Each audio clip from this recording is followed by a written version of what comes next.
Hi, everybody. Today I want to talk a little bit about relationships, of which I am not an expert, but I did get a revelation, I believe, for my situation, because we go through ups and downs and things are not always perfect. And so what I did was I asked the Lord to show me or to give me something that I could bring back up into my remembrance when things are down, so that I don't run away from my relationship, or I don't become bitter or angry or sad or whatever. Um, that I could, something that I could hold on to that was, you know, um, according to His word and according to the way He sees things. Um, and what I believe that the Lord showed me was that when it comes down to relationships, um, the thing that hinders us the most is the lack of knowledge as it pertains to what God says about relationships. God has put a standard in His Word for every type of relationship that you can think of, and um, our failure to live by those standards is what causes us to fall into this bitterness or fall into these issues that we can't get ourselves out of, or um, that cause us, sadness or distress or whatever. Um, and, you know, the reality is you can't hold somebody accountable for something that they don't know. If a person doesn't know how they are supposed to be behaving in a relationship, then how can we hold them accountable? How can we say, well, you're not doing this, or you're not doing that, or whatever it is. If they don't know, they can't do anything about it. So as individuals, we have to be diligent in seeking out what the Word of God says and how we're supposed to be behaving in any relationship in our lives. Now, foundationally, we are supposed to behave in love. We're supposed to walk in love, excuse me, do all things in love. But when it comes down to individual relationships, we all have different roles. My role as a wife is different than my role as a mother, and so on. So I have to know how to behave in each relationship, not according to what mama used to do and daddy used to do, or, this is the way I was raised, or any of that. My relationships have to be in line with what God says in His Word that they are supposed to be. Um, and if the knowledge of your responsibility in a relationship is missing, then you're functioning improperly. I'll put it that way.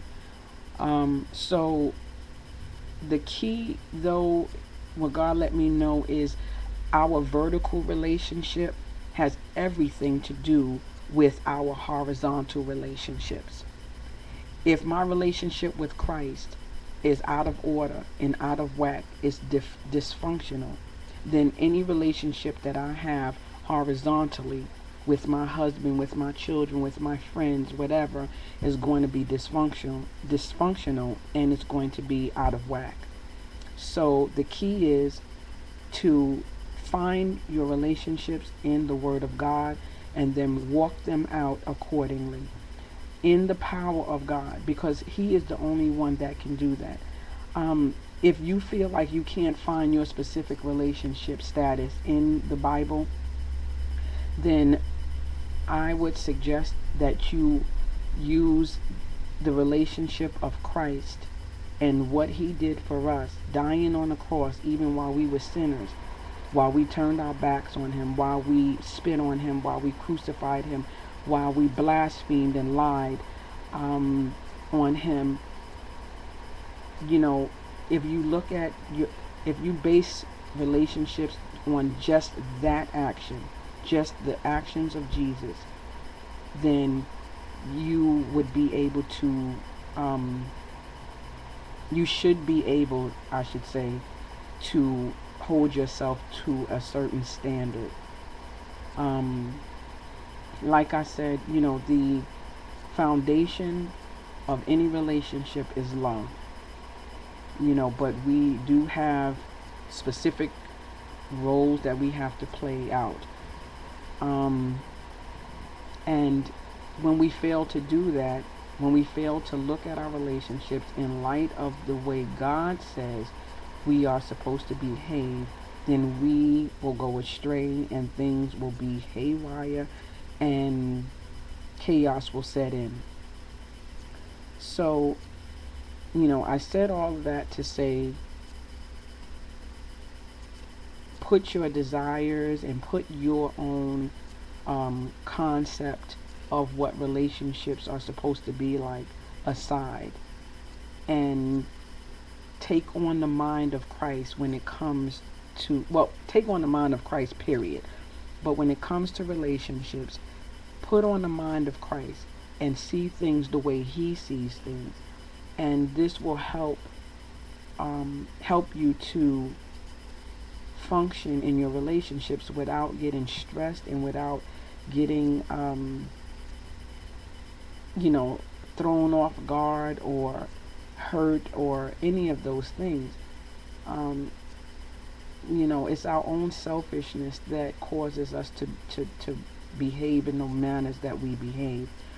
We hold each other to these high expectations and high standards that we don't even hold our own selves to. And if God held us to some of the expectations and the standards that we try to hold others to, we would fail miserably.